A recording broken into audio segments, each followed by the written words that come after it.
నమస్తే జేజమ్మ. రా ఇర్ఫాన్, నీకోసం ఎదురు చూస్తున్నా.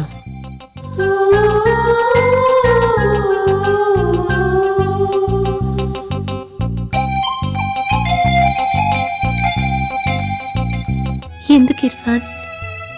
తనకంత విలువైనది, తనని కాపాడుతున్నది తన దగ్గర ఉంచుకోవాల్సింది ఎందుకు నాకిచ్చాడు?